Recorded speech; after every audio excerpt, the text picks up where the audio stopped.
Hello, everyone. Welcome. Happy Sunday. I hope everybody's Thanksgiving went well. They even celebrate Thanksgiving here. I can't believe it. You can find places that serve Thanksgiving dinner here.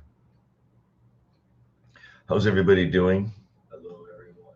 Yeah, looks like my voice is coming through, pictures coming through. So, what do you want to talk about? Big news this week, more discounted homes coming on the market. The prophet is en route to the villages. I think he left a message a few days ago. Maybe he's already in the villages. We will find out if he's in the villages. Welcome to the villages, prophet, if you are in the villages. Let me know in the chat box below. Let's take a look at the villages map to see what's new and exciting. This is going to be a discounted home live stream. Doing good when you heading down. I'll be back in March. I'll be back in March. Hello, Frank. Aloha, Frank. You're welcome, Frank. I appreciate that. I heard Prophet is on his way. He made a comment on one of my videos. But today, just like I predicted, these homes in Oak Hollow are starting to get discounted. Starting to get discounted. Most of these homes are now discounted. And I noticed these homes are not the ones with the north facing lanai. So they cut it off right here on Craig Court. They stopped discounting homes. And then these homes in this circle here are not discounted. I think the villages doesn't want to discount too many homes because it might make them look desperate to sell homes. That's why they discount only a few homes at a time. Because I think if they would discount all of these homes at once, it would just look bad. What do you think? Is that the reason the villages doesn't discount all of the homes all at once? So they just want to kind of trickle them in there and make it look like they're not desperate to sell them. Hello. Cruising the villages, we're visiting December 29th, our second trip. Veranda home shopping. What veranda home neighborhood are you looking into? You're going to have a lot of choices. You have veranda homes everywhere. Veranda homes. So where are you going to be? Are you going to go to Edenfield? Are you going to buy into Edenfield? Raise your hand if you're buying into Edenfield. I would like to know. Are you buying into Edenfield? I'm trying to dig out my map to see where everything is because I forgot, to be honest with you. I think this is going to be a veranda home neighborhood right in the middle. I think. So where are you going to buy a veranda home? Here's my map. I have a lot of maps here. I'm all about the maps. I think it's in here somewhere though. You have lots of choices of veranda homes. And I don't know where my map went. I just had it up too. Look at that. Ah, here we go. You want veranda homes? We've got veranda homes. Edenfield, veranda homes right here. This is going to be a good neighborhood. But is it too close to the turnpike? That's what I want to know. I'm leery of Edenfield. The turnpike makes me nervous. Hello, Craig. Thanks for joining. Cruising with the Olds. Looking at the Edenfield area first, probably be Long Prairie. If you can wait, if it's me, if I can wait, I'm waiting for Long Prairie, big time. Cruising with the Olds, timing wise, probably buying late spring or early summer. I don't think Long Prairie is going to be open by late spring or early summer. I don't. If you're looking late spring or early summer, you're going to probably have the choice of this neighborhood, which is the Edenfield Verandas West, or you're going to be looking at which neighborhood? You've got cottage homes, you've got Unit 164, or here you got Edenfield Veranda South. I would almost think that if you don't mind west-facing Lanais, buy into Edenfield Veranda South, and then I don't know if you want a retention pond view.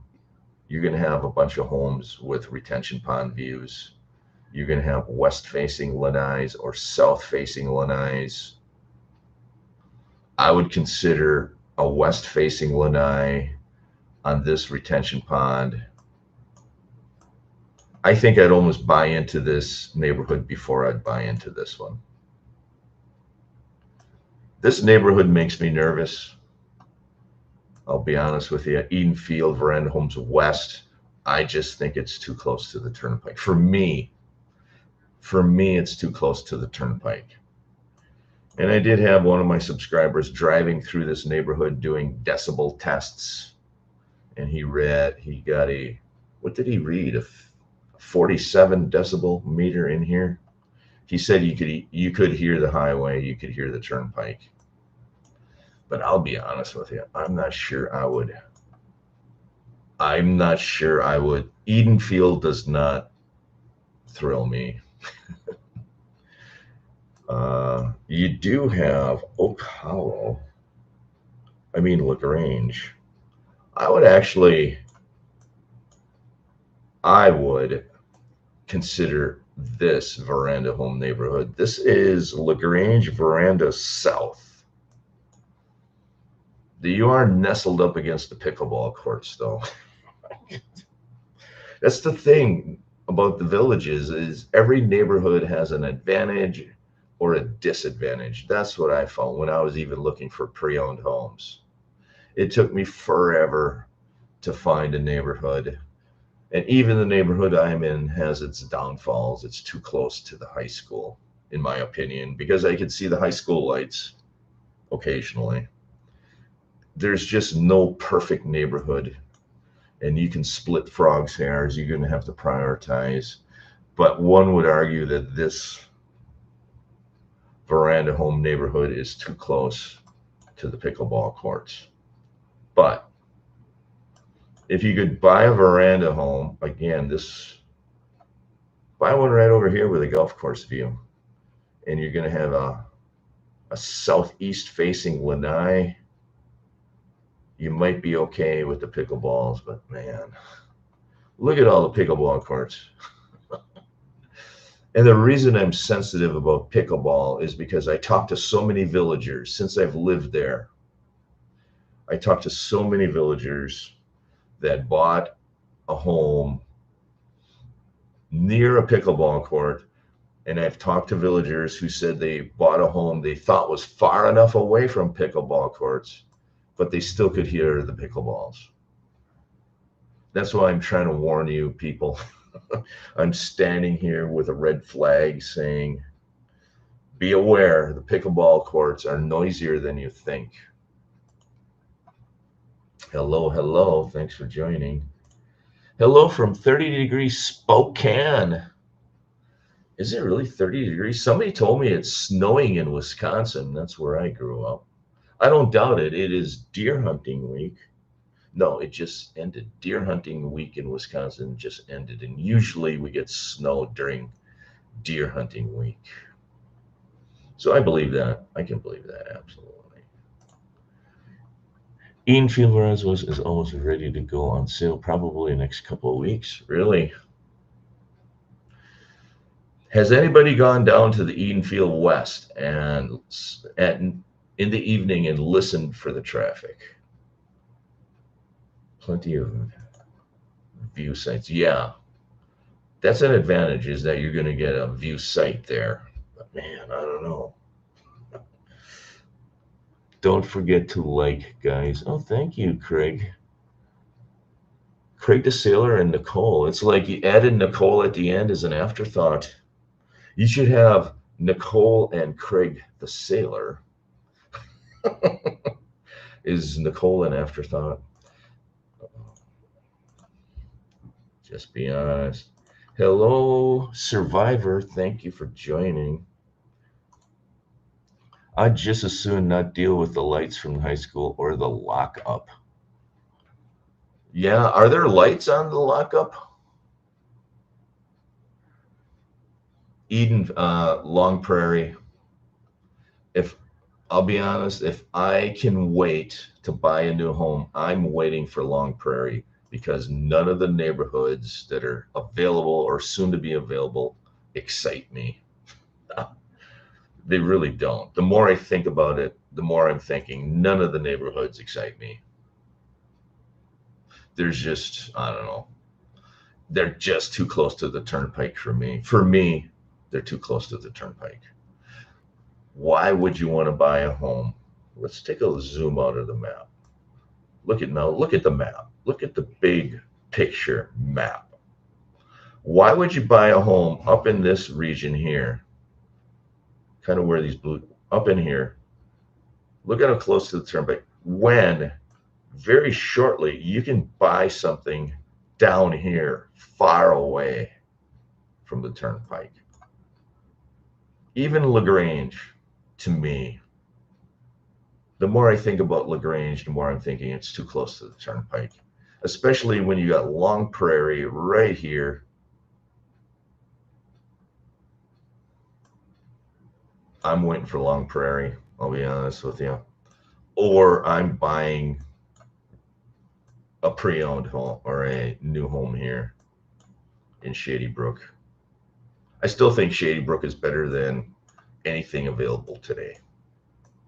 I think the location of Shady Brook is better than even LaGrange, Edenfield, Oak Hollow. I did find something out, and I was going to do a video on it, and I never did. There are going to be courtyard villas somewhere in here. I found a bond amortization schedule that leads me to believe that there are going to be courtyard villas somewhere in here.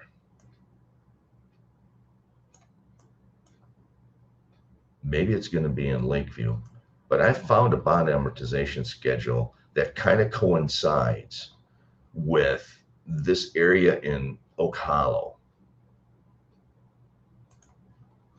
And this is unit 196. So when you're looking at these new lots in Oak Hollow, when you're looking at them, you see unit 194.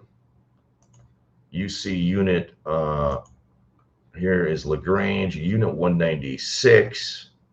And they kind of have a method to the madness on how they number their units. So you're looking in this region, you're looking at units 194, 196. And then you go, and let's share this tab, and I'm going to call this an exclusive live. You go to the Villages bond, and I'm going to show you a bond amortization schedule that I think is going to be courtyard villas. Sumter County. But I don't see any courtyard villas on any of the Vans maps So if you look at unit 194 and 196, and then you look at unit 195 or 197. So 195 is 47,000. Who knows what that could be? That could be anything. 194, 195, 196, 197. But I found a bond amortization that leads me to believe there is going to be a Courtyard Villa neighborhood somewhere in here. I don't know if it's going to be Lakeview or if it's going to be in here. Something led me to believe it was going to be LaGrange. And if you look in LaGrange, if you look at 198,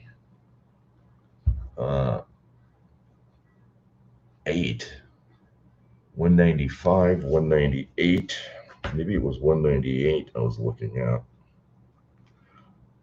198 is Lakeview. Oh, we can start looking at Lakeview.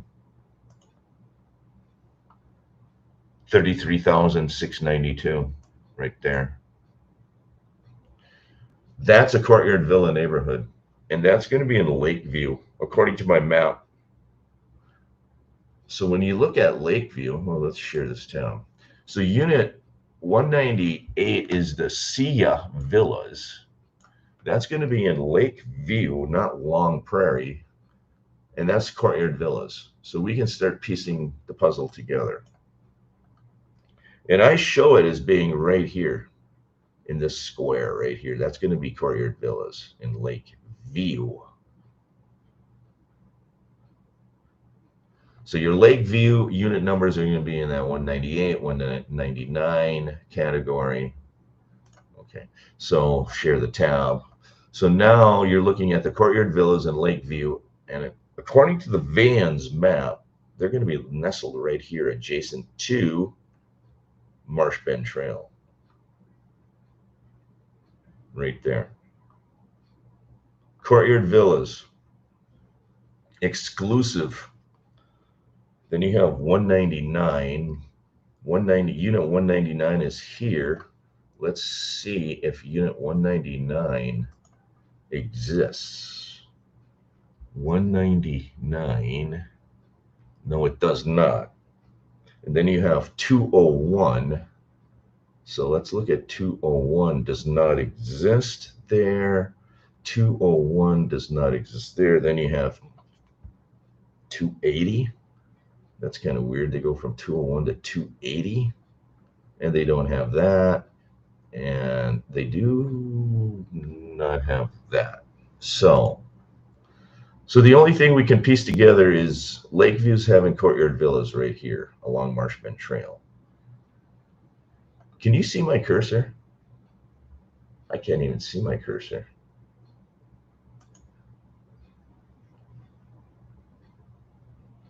So right below, I believe this is a water treatment facility. So right south of the water treatment facility, Courtyard Villas in Lakeview. And I got distracted. Something led me to believe, and maybe that's what I was seeing, the 198. So there's not going to be Courtyard Villas in here. The Courtyard Villas are going to be in Lakeview.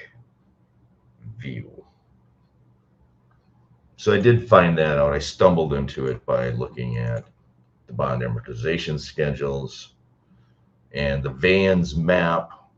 And the Vans map shows the unit numbers for Lakeview, and unit 198 is on the map right there. Sia Villas, 2003. So you have the Griffin Villas, 2003. Those are in different neighborhood. But anyway, so we're starting to piece together Lakeview. And then this area here is going to be designer homes in LaGrange.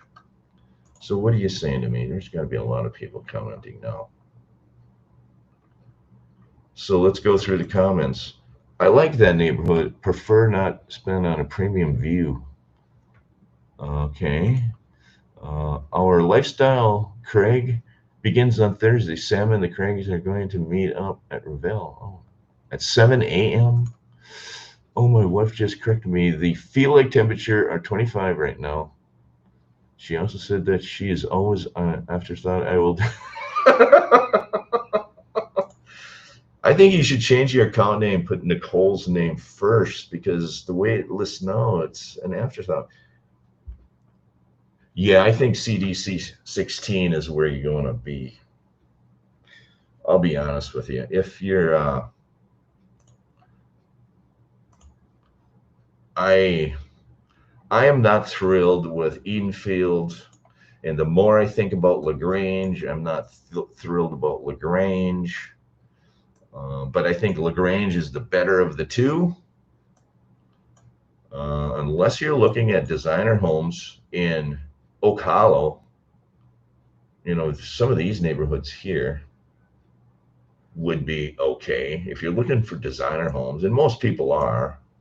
But if you're looking for veranda homes, my opinion, you're picking a slim. Even though this Edenfield West veranda has some beautiful view sites, it's just a little too close to the turnpike for comfort for me. I am waiting, and I want to sleep at night. I want a peaceful rest night, sleep, because I grew up in Wisconsin, where we have only 5.5 million people in the entire state. Very few people, neighbors are far away from me.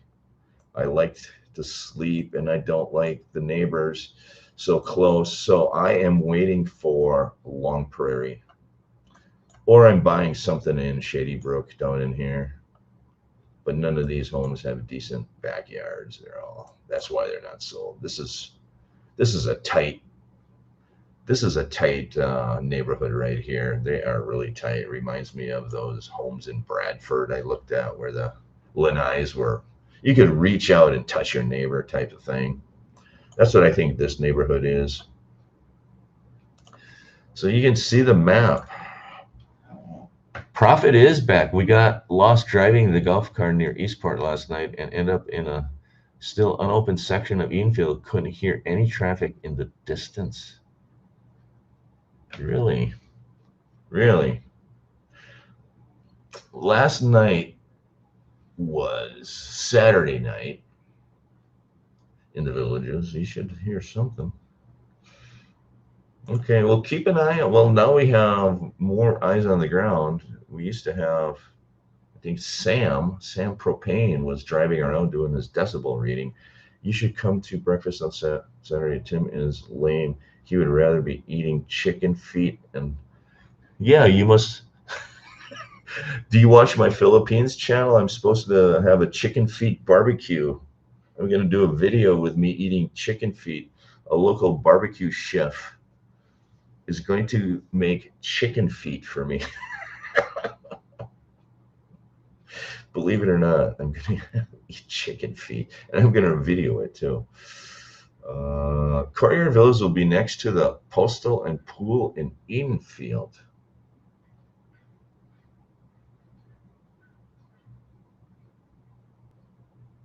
Yes, in Edenfield. In Edenfield. I was wondering, well, in Edenfield. Okay, in Edenfield. In Edenfield, I think, yeah, you're going to have Courtyard Villas up here in this corner. I think you're going to have Courtyard Villas up here, up next to the patio villas. Let's see the patio villas. Are these patio villas selling or not? I would argue they're not selling.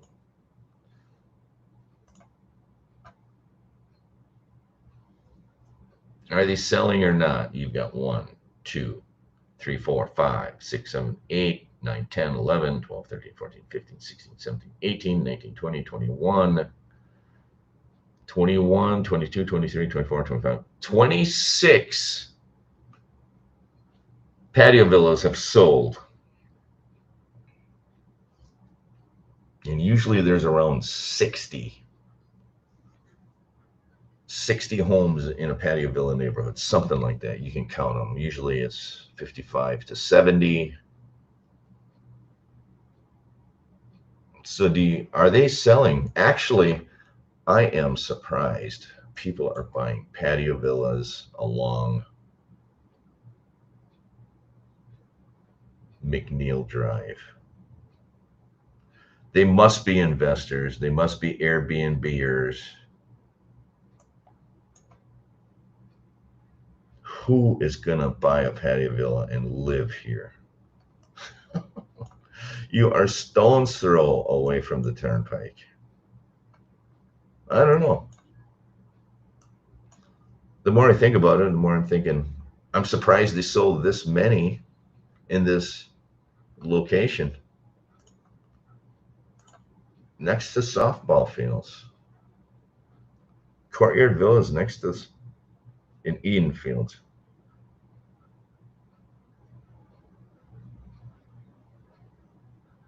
Next to the softball fields. Are you talking Eden Field or what are you talking about? The softball field is here. So you're thinking this neighborhood is Courtyard Villas? Because I was thinking it's cottage homes. Because the bond is a little bit higher. 166. That could be. You might be right. That would actually make more sense. So if they are Courtyard Villas, the bond is higher than normal. 41,380, because the Courtyard Villa bond is usually what? 38,000. So if they're cottage homes, the bond is a little bit higher than normal. Normally a $41,000 bond is a cottage home, but it is possible they do have an outlier neighborhood, and the bond on the Courtyard Villas would be 43,000. So to me, it would make more sense that this patch here, to me, it would make sense that this patch here would be Courtyard Villas because it has retention ponds. They tend to consider a Courtyard Villa a little bit more upscale than a cottage home. Does anybody know for sure? Are they building these homes yet? I would think the bond is kind of weird, a $41,000 bond for a Courtyard Villa, but it's possible that this neighborhood is an outlier and they have a little higher bond. So maybe that's Courtyard Villas. You're probably right. LaGrange, you're my bad. Okay. So those are Courtyard Villas. Will be next to the Postal and Pool in where is the LaGrange Postal anyway? I'm still trying to figure out where LaGrange Postal is and Pool. It's not on the map, is it? Or am I missing it? Where is LaGrange Postal? Is this it right here?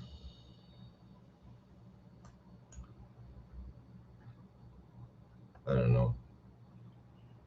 Maybe this is it. I don't know. That could be it. Anyway, I'm behind. Soon enough, I'll be able to give feedback on what it's like to live around from the infant. When are the pickleball courts going to open? When are the pickleball courts? Did we just lose audio? Check 1 2. Check.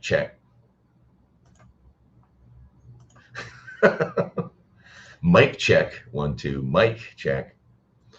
I'll tell you one thing that's nice to hear. My pups walking on the luxury vinyl. Oh my, yeah, you're gonna nail. You're gonna have to trim their nails.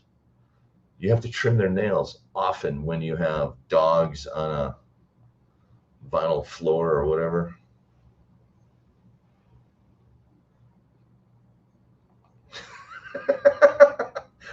So the sound level is like 12 pickleball courts. Wizard, you've been waiting for to probably. So you are watching. I know some of you are watching My Philippines, and I'll be honest with you. I'm trying to push it out because I really don't want to eat chicken feet. Uh, so I'm trying to push it out, and when I do, I'm gonna douse it with barbecue sauce. Yeah, you threw me off.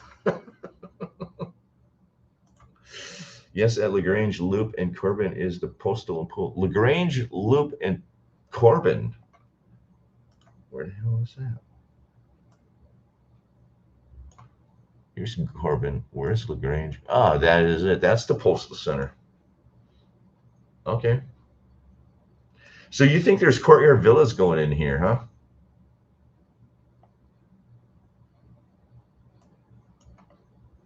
And then you're gonna have the softball fields all day. And trust me, they play softball all day, every day. They're practicing. There's a softball court up at what's the rec center just north of 466, Saddlebrook. At the Saddlebrook Rec Center, uh, anytime I drive by, any day, there's always people on the softball field. They're playing, they're practicing. There's a lot of traffic, lots of cars, and here it looks like a parking lot. You see this parking lot? There's going to be people in and out of this parking lot all day long. Oh, you have a canine park right there too, and you're going to have a dog park. Wow. And then you're going to have Olympia Rec Center, and then adjacent to that, you're going to have Courtyard Villas. No sleep for those that buy into this Courtyard Villa neighborhood. And that's why Lagrange is starting to lose appeal for me. I'm seeing starting to fill in here. I'm seeing parking lots. I'm seeing dog parks. I'm seeing softball fields. And then I'm looking at Lagrange and I'm thinking, I'm waiting for Long Prairie, folks. I'm getting away from that mess of activity. And that's what it is. It's activities, right? It's amenities. All of the amenities are jammed in right here near Lagrange. This is where all your amenities are jammed in there. Why would you want to live in a Courtyard Villa neighborhood that's essentially adjacent to all your amenities? So, for those villagers that want to sleep at night and want their peace and quiet, Long Prairie or Shady Brook is for you. For those that don't mind activities and noise and pickleball, then I'm thinking Lagrange, Edenfield, Oak Hollow is for you. That's just my opinion. You can see the map. Just found out today about the 20% more in taxes for, yes, the rest of something. Right. Yeah, well, it's like a $2 per $1,000 assessed adder for Wildwood because Lagrange is in the city of Wildwood, and the rest of Sumter County is not in the city of Wildwood. So the city of Wildwood, because they're building infrastructure, they're building wastewater treatment plants, sewage plants, and they're upgrading everything because of the population explosion in the city of Wildwood. They increased their taxes to pay for that. And I did a video over a year ago already about the massive, I think, wastewater treatment plant that Wildwood's going to have to build to serve all the people in the southern part of the villages. Softball doesn't really make noise. It's all the more. Yeah, exactly. The softball isn't. It's the people. They're out in the parking lot. They got their coolers. They got their beer. They're talking loud to each other. They're slamming car doors. And then on the softball field, they're yelling at each other. They're giving each other crap about missing a catch or striking out. And there are people on that softball field all day long, every day. See, I thought that softball was something you did once or twice a week, and the softball fields would be vacant the rest of the week. But anytime I drove past Saddlebrook, any day of the week, there would be lots of cars in the parking lot, lots of people there. They got their boom boxes out, they're playing loud music. They're eating sandwiches in the parking lot, they're barbecuing. And then on the softball field, you got 2 or 3 guys throwing balls, hitting balls, uh, kidding around, ribbing each other. I was surprised how much activity is going on every day at those softball fields. If they sleep during the day, that's all shut down by 9. That's true. That's true. That's true. I'm probably repeating it to him, but I think you should live in the quiet section within the enclave. Yeah, that's probably more my style, actually. Yeah, that would be feel like Wisconsin. There's nobody around, nobody yelling. I just walk outside and all I hear is the bullfrogs croaking and the birds chirping. Aren't there lights? I don't know. I don't know. I've never been there at night, so I'm not sure. Somebody told me there are no lights on the softball field at night, but I don't know. No lights. There they are. Thank God. Because if there were lights, they'd be playing baseball all night long. Sounds like a lot of fun for them. Yes, that will definitely be an active hopping area around Eastport. Yes. And then the question is, do you want to live near that active hopping place near Eastport? That's the question. Or do you want to live 5, 10 minute golf cart ride away so you can get away from the active? That's the question. That there are some informal openings in Eastport this week. Like restaurants and bars, probably. They usually do that. They open it up. They don't really tell many people because they don't want a barrage of people to come in because the staff is new and the staff can't handle a big barrage of people. So they just kind of quietly open and a few people trickle in and the staff can kind of train themselves on serving those few people. That's actually pretty common in the restaurant business. I wouldn't be surprised. But Eastport reminds me of Lake Sumter. I'm calling it Lake Sumter South. Just looking at some of those videos, it's going to be awesome. Like I said before, it's going to be a crown jewel uh, town square. I think it's going to be the crown jewel for a long time, if not ever. It's going to be the center of the villages. They're going to take good care of that.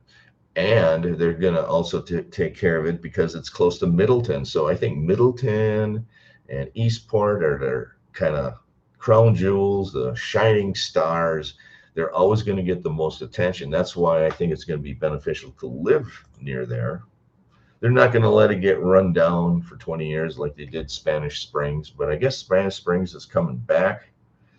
But for a long time, Spanish Springs was not good. But I don't think they're going to neglect Eastport ever. It's always going to be top notch for them. That's my opinion. What else? You're looking at the maps.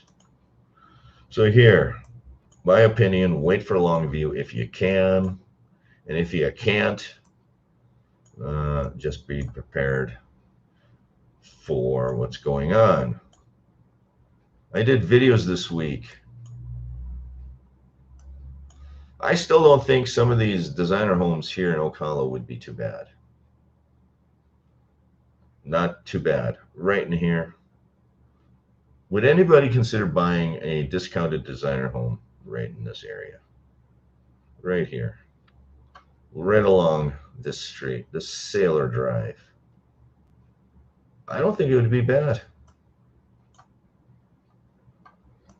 You're far enough away from the power station, right?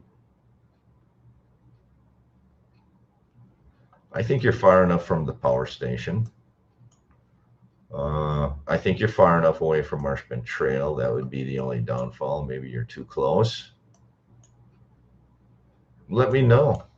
I think you can. I would kind of wait for this home right about here. If you're looking at a Kingfisher right here on Maddox Place, I think these would be great. As soon as this one opens or this one opens up, Kingfisher, as soon as they get discounted, jump in. What do you think of those discounted homes? That's kind of what I wanted to figure out. Close. So let's see what's going on in the Village's news. New restaurants opening up. Villager to undergo some works jailed after skipping court date. Okay, I'm gonna go out there. I know some of you are gonna get mad at me, but I've noticed this all my life. Why do the pets look like the owners? Or why do the owners look like the pets? Do you ever notice that? Don't answer that. That's just a joke. What here? The golf carts are parking bad. Los Haciendas Forces will be closed. So nothing going on in the Villages really. Invite for a vacated commission. So Wildwood is looking for a new commissioner, a commission seat. Use it or lose it. Little White Cross. Here we go with the Little White Crosses again. These little white crosses right here are a subject of debate that never goes away. Every year you go to a board meeting, you go to your district board meeting, and every year little white crosses come up in conversation. It never fails. And the rule is, I'll tell you what the rule is. So you see this little white cross, it's sitting against a planted pot in the yard. That is against most districts' deed compliance. That's a deed compliance violation. Now, if you take this little white cross and if you put it here, and I will show you, if you put it here, if you put that little white cross up against, let's take a look, a bigger picture.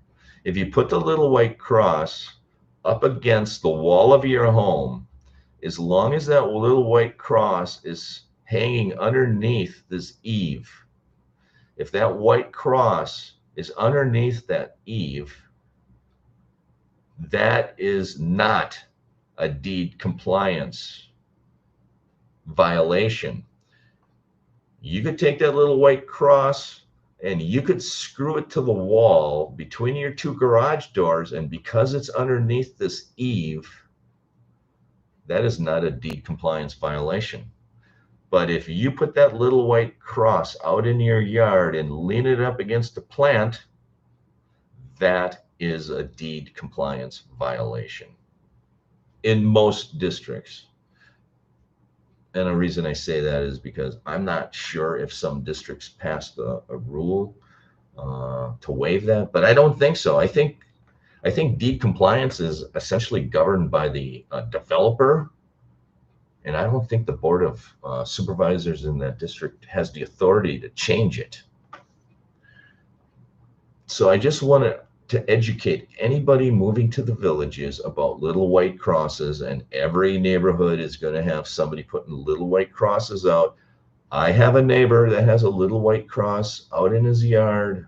I don't complain about it. Frankly, I don't care about it. But the rules, generally speaking, of a little white cross is you cannot have it out in your yard. You have to have it up against your house, underneath the eave of the home. That is the rules. But every neighborhood has somebody that wants to put a white cross out here, and then they have a neighbor that complains about it, and then they go to the district board meeting and they complain and talk about it, and the district board will essentially say, you need to put your little white cross, take it from your yard and put it up against your house as long as it's underneath the eave. And it happens every year in every district. It never fails. Never, ever fails. So that is the rules around that is the rules around little white crosses. Thanks, Craig. No, I do not want to be part of government, to be honest with you. So that is part of my education processes. This little white cross is actually a deed compliance violation because it's in the yard, it's leaning up against a potted plant, it's not underneath the eave of the home. But there is so much time, effort, and energy spent at district board meetings talking about little white crosses. It's kind of crazy. So here we are, we're back to it. Good evening, J-Lo. Where have you been, J-Lo? You don't enjoy watching my live streams anymore, J-Lo? Is that it? Tell me the truth, J-Lo. It's okay. You won't hurt my feelings. But I appreciate you joining the live. We are talking about deed compliance violations, little white crosses. I'm trying to save everybody some hassle because soon you're going to move to the villages, and soon you will have a neighbor, or you might want to put a little white cross out on your yard, and then somebody will complain. And then you're going to be in front of the district board. You're going to have to attend the meeting. They're going to issue you an order to take the white cross down or put it underneath the eave of the home. So I'm just trying to save everybody some headaches. Oh my God. So anyway, you got these homes here. I'm thinking, if you really want a decent home, I'm buying this one here. Kingfisher Sea, when it goes on sale, and it will go on sale shortly, I don't think it's bad. Nobody's commented about this home.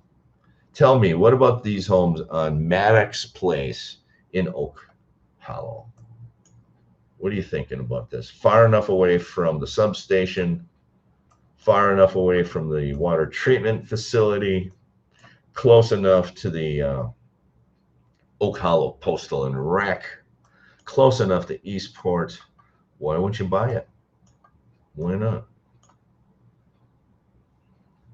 Seriously, hello, how are you? Suzette also is in the crowd. Thanks for joining, Suzette. Hi, Craig. Thanks for joining the live stream. I appreciate it. So can you please talk about lightning rods? Lightning rods. Yes, I can talk about it. It's somewhat of a hot topic. That's a pun on words. And surge protectors. Does anybody have them? Well, Seco Energy. What? On Sunday evenings, but football takes. Really? You're going to watch football over me? Come on. Surge protectors. Seco Energy provides the power to most of the villages. At least they provide power to me. SECO, Seco Energy. And they will occasionally, I know, J-Lo, I'm just joking. Just a joke.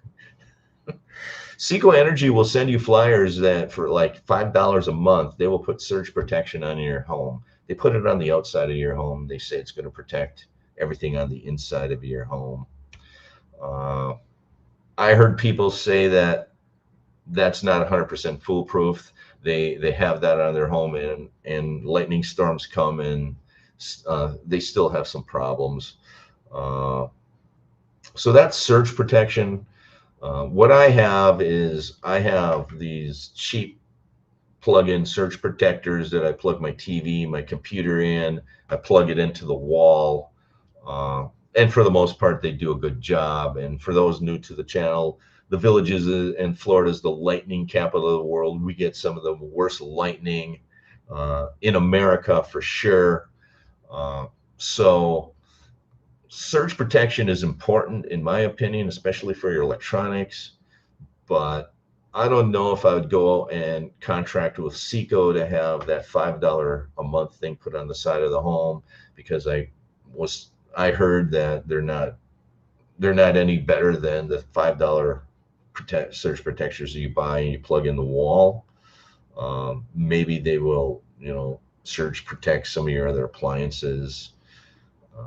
But I've really never had any issues with lightning. Occasionally, after a lightning storm, my Wi-Fi router will get hosed up, and I just have to reboot it.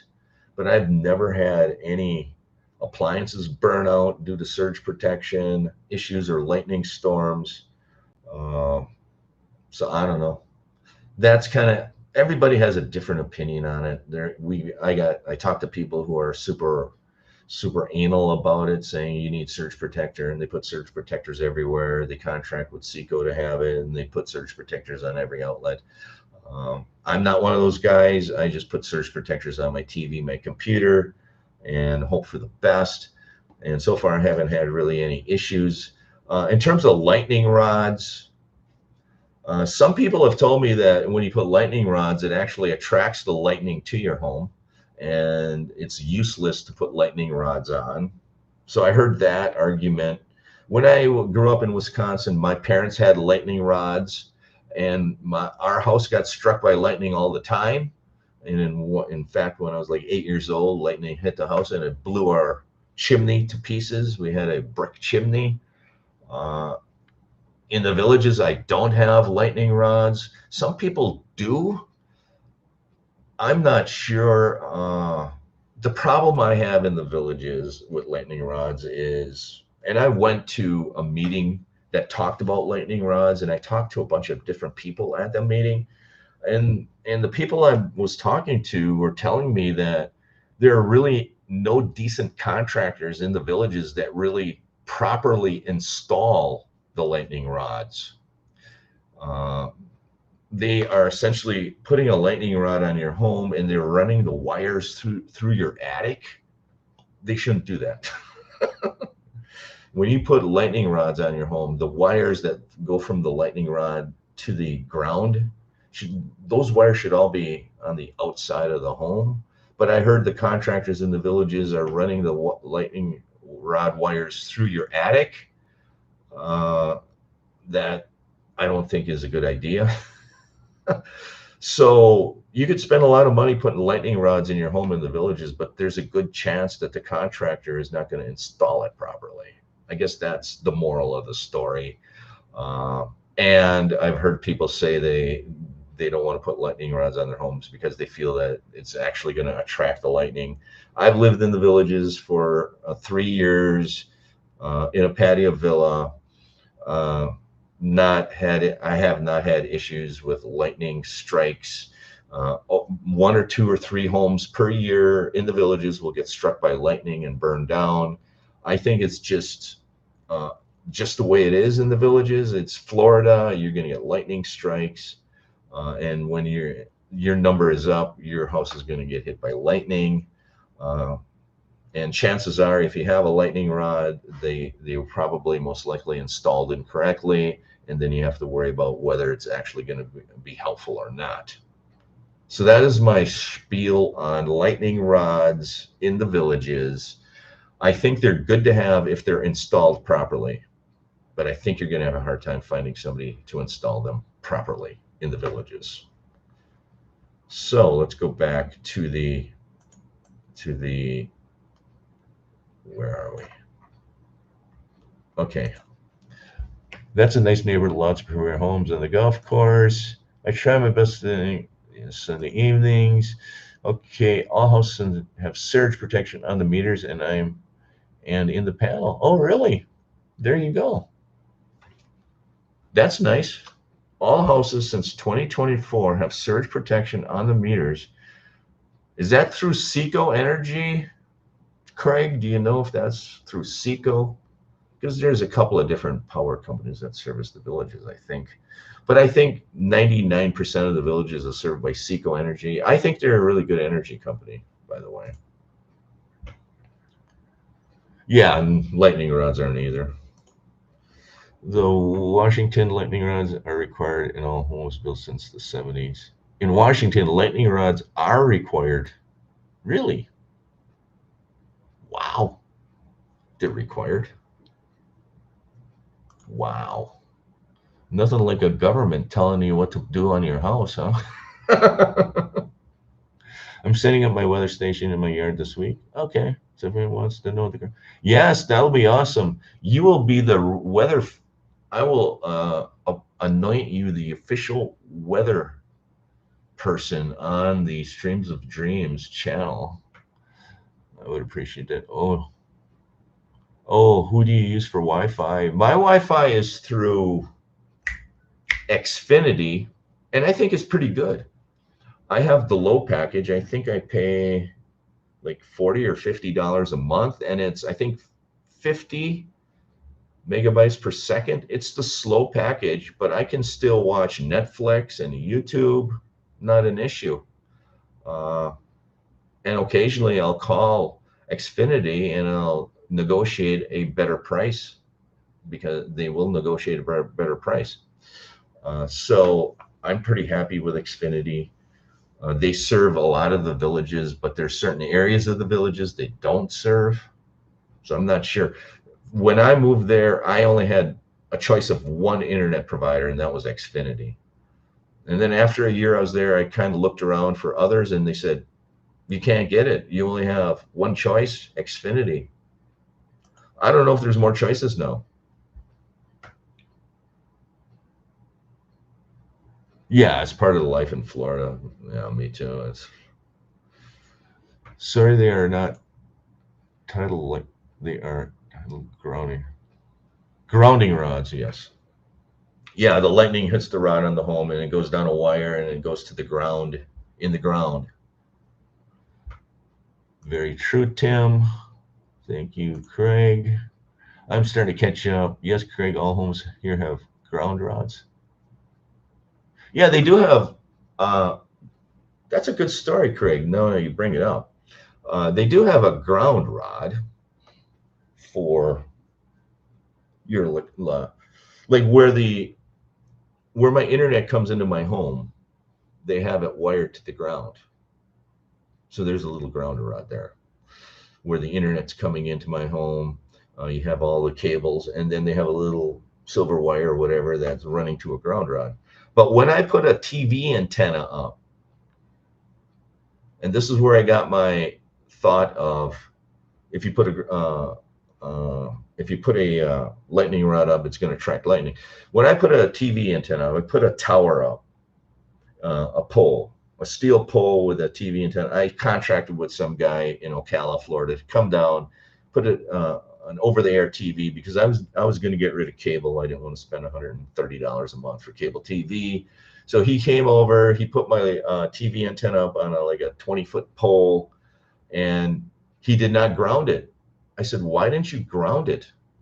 All you have to do is take a wire, and there's the pole right there, because he put it up right next to my where my cable TV came in. I said, there's a ground pole right there. Why don't you just run a wire?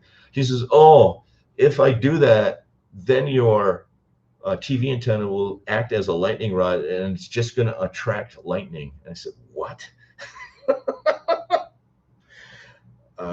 What? Have you ever heard of that, anybody? Or is it just or is it just a Florida train of thought? But I had them come back and put a ground wire from my TV antenna to the ground pole that's in the ground. So I hear some weird, wild stories in Florida, especially when I talk to a contractor. I grew up in Wisconsin and we think one way up there, and then I go to Florida and everything is back asswards. So should I take the ground wire back off of my TV antenna or not? I have 70, 90 foot pines around my house there. Like, yeah, exactly. Yeah. Just don't build the tallest house in the neighborhood. You should be fine. Yes, Craig, lightning rods on the roof, ground rods, the ground service into the house. Uh-huh. I was confused.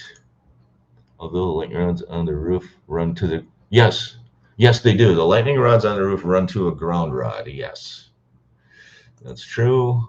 I definitely prefer the way they handle recycling here compared to Delaware.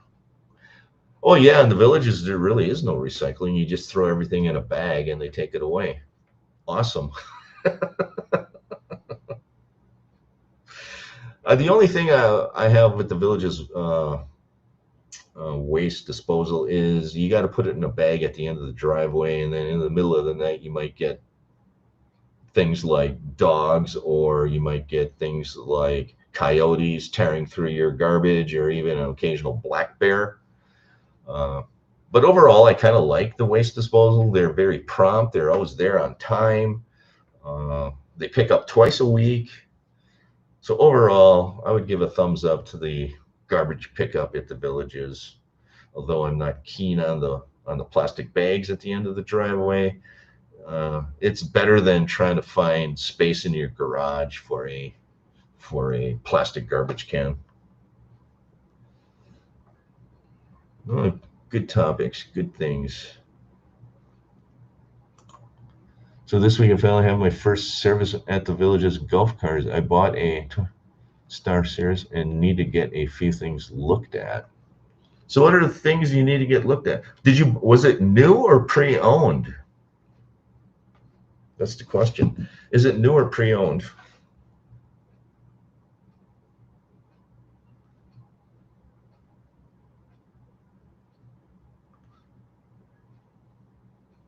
$2023.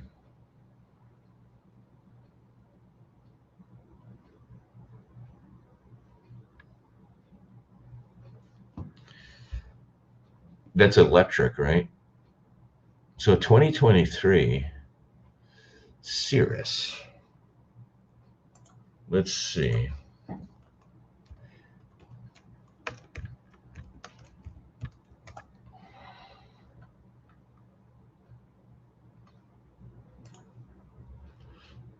So it's a Star EV.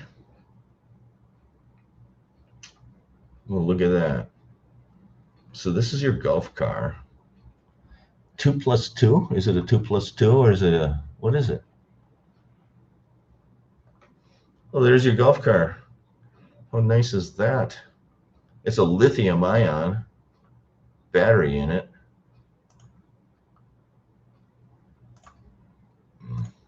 Do you like it? Transferring the remainder of the 5-year battery warranty, I am going to ask them to put the brightest as my night vision sucks. Yeah, and some of those golf cart paths at night, there's no lights, there's no street lights. It's like you're driving into the abyss. And I can vouch for that. Even when I drive my golf car at night, there are spots that is so dark outside, you can't even see the hand in front of your face. So yeah, put some decent lights on. I thought when I was on a lifestyle stay, I thought they had bright lights on mine. You could toggle it from bright lights to normal lights, kind of like a car. Bright lights. Do you have that? Because my golf cart, I don't have it. It's just one light. It's one setting. I cannot toggle it from bright to dim. But I thought the golf car that they gave me for my lifestyle stay had the ability to toggle it from bright lights to dim. Let me know about that. Because if you can get a golf car that toggles bright lights to dim lights. I would recommend that because there are some spots on the golf cart paths that you cannot see. The brakes need some service. Yes, the 2+2. 210 battery, 70-mile range. Let me know if you can get the mile range, because I'm getting people telling me that the batteries don't last that long. They market it as 75 miles, but you're lucky if you get 50 miles. So let me know, Prophet. Are you getting the life that you need out of the battery? And try to sell me on electric. I'm leaning towards a Dango with 105. A Dango? What's a Denago? What's a Denago? Denago Golf.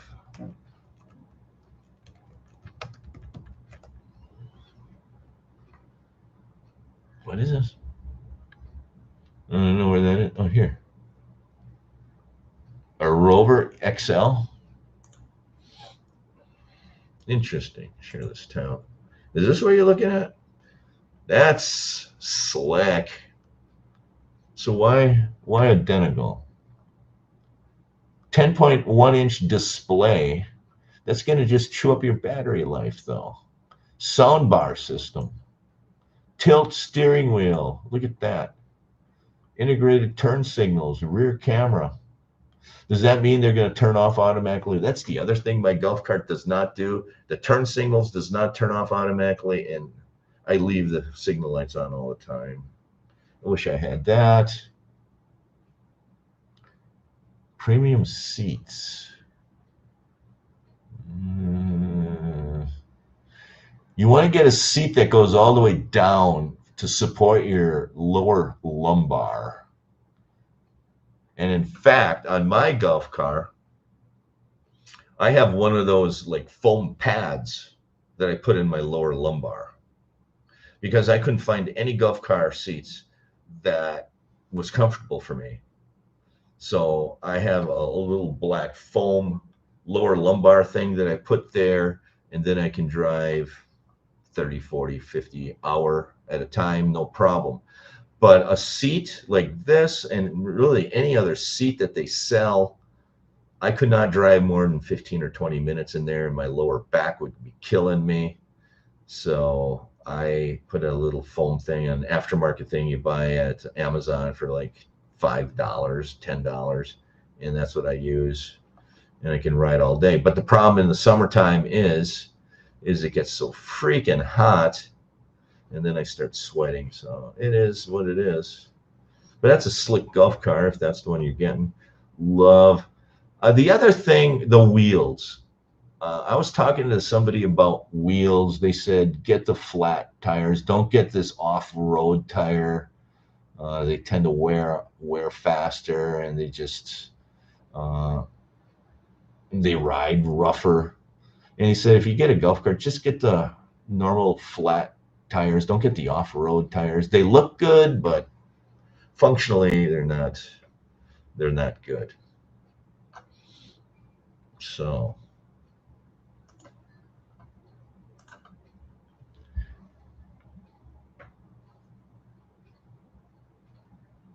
yeah, I would go for the big battery myself.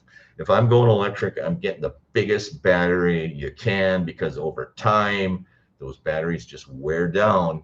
So if you start at 210, over time, you're going to be going down to 200, down to 190, 180. But if you start at 105, then you're going down to 95, 85 over time. So I would get the biggest battery. If I'm doing electric, I'm getting the biggest battery on earth. Leaning towards with the 205. There you go. Now you're talking. Get the big battery. What is this one? Does it say? Yeah, get the biggest battery on earth. So what is this one? Now we're talking golf cars. Even with the bright. Yeah, I believe that, because there's some areas I'm telling you, when I drove, where was that? I was looking at homes in the St. Catherine area, and I was driving south of Brownwood, and it was really dark down there. What is it? 70 A miles. Okay, Rover XL.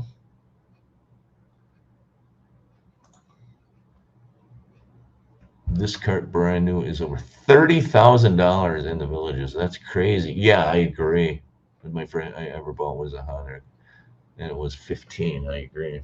I actually bought my golf car in Wisconsin, and I shipped it down for how much did I paid some guy $600 to transport a brand new Yamaha Quiet Tech. I have a 2022 Yamaha Quiet Tech, and I paid $9,500 for it. And at the time, the Villages was looking at around $16,000 for it. So I went to a golf cart dealer south of Milwaukee, Wisconsin. I walked in there. He had and at the time I bought it, it was like right after COVID. There was no inventory, no golf car inventory anywhere. So if I would have bought it in the Villages, I would have had to wait 6 months. So I went to Milwaukee, Wisconsin. I walked in. They had golf cars standing all over. They had them on a rack. I said, I'll take that blue one with the white seats. I wanted white seats because it gets super hot in the Villages, and I don't want to sit on a black seat. So he said, fine. I spent $9,500. I spent $25 to put rear mirrors on. I had them do that. I had them swap out the windshield. It was a clear windshield. I had them put a tinted windshield in it. And then I upgraded the light package so it had signal lights in it. I think that cost $500. So for $10,000, I had a brand new 2022 Yamaha Quiet Tech golf car, and then $600 to ship it to Florida. I think I saved myself about $6,000 doing it that way. And I didn't have to wait 6 months for it. Craig, we're buying a Durango. Okay. We're looking for a second cart. I've been on a wait list since August for a D-Max. Really? They still have wait lists? That cart is amazing. Radial tires, rain enclosure, upgraded battery. So when you're talking rain enclosures, then you have two schools of thought of rain enclosures on your golf cart. Do you get a soft-sided canvas one, or do you get a hard-sided plastic one? Let me know in the comments below. I'll be honest with you, the soft-sided canvas ones, they're kind of a pain in the ass to roll up and down. It'd be nice and convenient to get the hard-sided plastic one where you just kind of slide it closed. But the hard-sided plastic ones, you know, they don't let as much air in during the summertime. That's the reason I didn't go with it. So I have the roll up and down, pain in the ass canvas ones. And then when you select a rain shield, then the biggest selection you have to make is zipper size. If it's a zipper one, you want the really big wide zipper, not the really small thin zipper. And then the buttons, the snaps, you can upgrade snaps. The standard snap is a small little one, and it's over time they rust and it's hard to snap them, push them in because they're really small and it hurts your thumb, and sometimes it's hard to pull them out. So I recommend you upgrade to the nice big steel snaps that has a little push button on it that easy to get off, easy to get on. They're steel, they won't rust, they're bigger, you can grab onto. So get the bigger zippers and get the bigger steel snaps. That's the key to the soft-sided rain enclosures on these golf cars. Because if you stay with the standard small zipper and the small snap, and there's a lot of these places, I think the Villages golf car, they already upgrade those. I don't even think they give you the option of the smaller zipper and the smaller snap. I think they sell everything with the upgraded zipper and the upgraded snap. But if you go to an aftermarket guy like I did, I took my golf car to some guy just north of the Villages on 441 over by the Walmart on 441 and 27. He came and picked the Golf car up. He put a canvas rain enclosure on it, and he brought it back for me. I had him upgrade to the bigger zipper and the stainless snaps, and it was, I think, $1,400 for that, something like that. It was close to what the Villages was. It's a 4 forward. Oh, nice. Great job, Tim. Always thank you, Jim Delfino. Appreciate that. My star has Altira bucket seats. They are great. Altira, that used to be a snowmobile back in the 70s. Arctic Cat. 105 might get 40 miles. Yeah.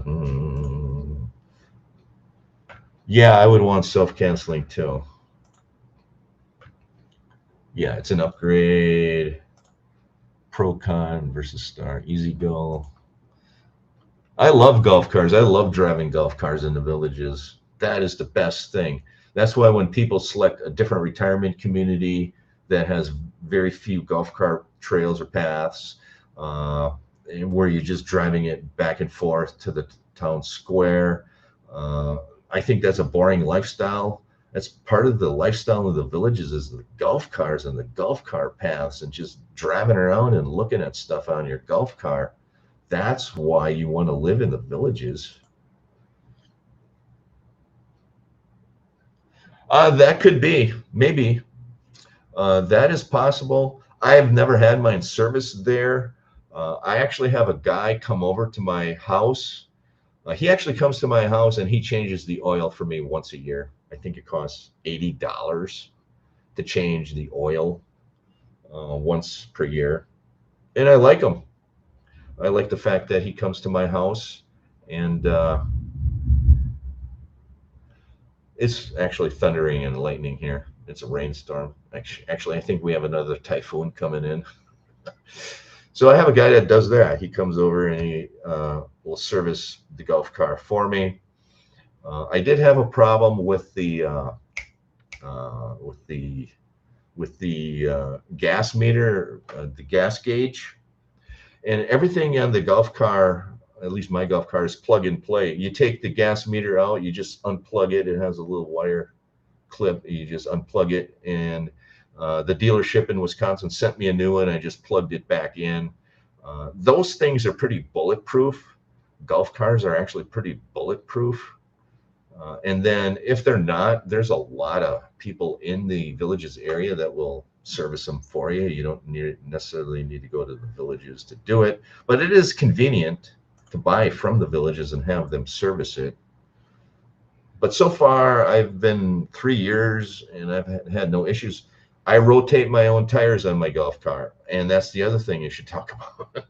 Tires wear really fast on a golf car because, golf cars are built loosey-goosey. They don't have the tight tolerances like a car. So the wheels are kind of like this. And the more you drive it, your golf cart tires will wear out because they're not aligned. It's not like you take them in for a wheel alignment like you do a car. These golf cars are just nothing more than a glorified go-kart that are just kind of slapped together with little or no tolerances. So your tires wear out fast. And on my golf car, I'm rotating my tires every 6 months. I probably should even do it more than that. But if you don't rotate your tires, at least on my Yamaha QuietTech, if you don't rotate them every 6 months, you'll burn out a set of tires in 12 months. So I rotate my own tires. It's not a big deal. To me, it's I kind of enjoy doing stuff like that. I just have to find a day during the week that's not 150 degrees outside in Florida. So I do it early in the morning or in the evenings. I'll rotate the tire. And there's also a tire dealership on 466. In fact, when I had to get a tire changed, I took it off the golf cart myself. I have a spare tire in the garage. I put the spare tire on. I take the old tire off. I go up to 466. There's a tire dealer. I said, put new rubber on this rim, and for $100, He takes the old rubber off, puts the new rubber on, gives me the tire. I take the tire, I screw it onto the golf cart. So I haven't, I know a lot of people don't want to hassle with that, but again, I'm old, I'm retired. What else is there for me to do? I love the American carts, but they are years behind in tech. Yes, there's no doubt about that. That's true. But I kind of like that. I like the fact that it's behind in tech because then they're easier to fix. And you don't have to go and get them serviced by a professional. And that's one of the reasons I like my Yamaha, is because it is old fashioned. It's kind of like my dad was an auto mechanic at a Chevy and Olds dealership in Wisconsin. I grew up in a car dealership per se. I would go with him when he would go fixing his cars on the weekends. And back in the 60s and 70s, that's the cars he worked on. They were very little electronics in there. It was all mechanical, easy to fix, cheap to fix. That's the reason I bought my Yamaha. I don't want all that tech because it's going to be expensive to fix it. I paid $14,500 for a 3-year-old Golf cart with some, like, question my sanity. For a 3-year-old golf cart? Well, that's my golf car. I paid $9,500 for mine. What you're saying is I could turn around and sell it for $14,500? No. You bought an electric one with some, I don't know. I don't know much about electric golf cars. I don't know how long the batteries last. I don't know. I heard that batteries are expensive to change out. Are you going to put a new battery in it? How often do you have to put a new battery in it? That's another reason that I'm staying away from electric. I just don't know enough about it. It's just too high-techy for me. I come from the 1960s and 1970s car mechanic mentality. So that's why I'm driving what I'm driving. Even Evolution, just Chinese crap. I could not spend money on those. Sunbrella soft roll-up. Yeah, that's one of the most popular brands, Sunbrella. It's a good brand, soft roll-up. Yeah. And I think they use the big zippers and the big stainless buttons. Evolution may never come back. I've been on it. Really? I can buy 2 Asian carts and use one for parts and still be ahead. Yes, that's true. Plus, Hidden Creek isn't the Waldorf's. I agree with that, Jim. JB in Lady Lake is good. I saw your popular video on Atomic. Oh yeah, I got like 25,000 views on that. Looks nice. Do you see a lot of them? No, I never seen any of them. In fact, I think they're out of business. Those Atomic golf cars. Somebody told me they're out of business. You can't buy them anymore. I think they are out of business. I thought they were kind of cool. I don't know if the batteries would last long enough, but what I noticed with the Atomic golf car when I drove it is that it jerked. When I pressed the gas pedal down, it just kind of jerked and it snapped my neck. It's like, wow. Are all electronic golf cars like that? Because I did test drive a different electronic golf car somewhere else at a different dealership, and it did the same thing. When I pressed that gas down or the electric pedal down, it snapped, it jerked. It's like, I don't know, the transmission, it's weird. It's different than my gas golf car. When I put the gas down, it's kind of real slow and sluggish, or it's probably too slow and sluggish, but it doesn't jerk and snap my neck like that electric one did.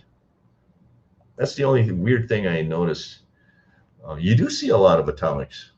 I don't see that many, but there might be. I don't know. My feeling is getting at the Villages golf cart. Peace of mind. Yes. It's peace of mind. That's why you buy there. That's why you buy there. Peace of mind, yeah. Thanks for the shout out, Tim. You're welcome, Jim.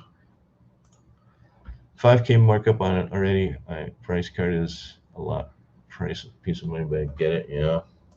Yeah. It's give and take for sure. Who's this? Good thing about the annual roller, it's also an aluminum frame. Is aluminum frame good or bad? Does it bend easier than steel? I don't know. It's lighter, that's for sure. Yeah, with electric vehicles, the whole thing is about weight because the battery weighs a ton, right? So you want everything else to be lightweight. That's where the newer tech suspensions are superior to the Yamahas and E-Z-GOs. Yeah, the suspension on the my Yamaha is terrible. It's bad. Well, dub car has been around for 100 years. Yeah, kind of. Yeah, that's for sure. It does. New E-Z-GO has nice tech, screen and backup camera and speakers. 4,500. My club car was. You had lead acid batteries. Lithium or light? Really? Okay. Again, I don't get into electric, so I don't really do a lot of research on it. What time is it? Hour and 30 minutes. Oh my god. Ugh. Wouldn't lightweight also have more flip over risk? Well, it depends on the center of gravity. I see golf car flip overs all the time, and the golf car you see on the screen has a slight lift to it, and the more you lift it, the higher probability it tips over. But even my golf cart's not lifted. Those tip over all the time. It's because it's got a short, narrow wheelbase, and people drive them too fast around the corners. So that's a common thing. When you move to the villages, you're going to read about golf car tip overs all the time. People taking the corners too tight, and then the back wheel hits a curb and it flips it over. I've seen 2 or 3 golf car turnovers in the years that I've been there. Yeah, aluminum doesn't rust. That's true. It's lightweight and doesn't rust. And if you're ever buying lawn furniture, we could talk an entire live stream on lawn furniture. You do not want to buy any lawn furniture in Florida that is steel because it will rust. You do not want to buy wicker because that will essentially dry out and turn to dust after a few years. Uh, I had a whole experience trying to find decent lawn furniture in Florida or lanai furniture. And if you get the good stuff that's not going to fall apart, not going to rust, it's going to cost you an arm and a leg. They handle very well. Yes, they do. They do. That is for sure. I think I'm going to end the live. We've had fun and games. Thanks for liking and watching my videos. It's been an hour and 32 minutes. I think I'm going to get something to eat. It's breakfast time here. I appreciate everybody watching. Thanks for liking. We'll see you in cyberspace. Oh, what do you got here, Prophet? What are you going to talk to me? Tell you I have too much free time. Is that why I want all your videos? Oh, really? Yeah, the evolution. I could talk days about the evolution of my channel and my videos. I never thought my YouTube channel would take off, so I just did some my first few videos were kind of hacky and nasty. And good times. Ever so often, I'll go back and look at one of my first videos that I actually did in Wisconsin. I used to do videos in Wisconsin. I published a few. They were about the outdoors and nature, and I used the same theme. Thank you, everyone. I appreciate it. Go Brewers. Go Brewers is right. Go Brewers, go Packers. Take care, everyone. Peace out. Thanks for liking and subscribing. I appreciate it. I'm feeling a lot of love on the YouTube channel, especially the live stream. Take care. Stay safe.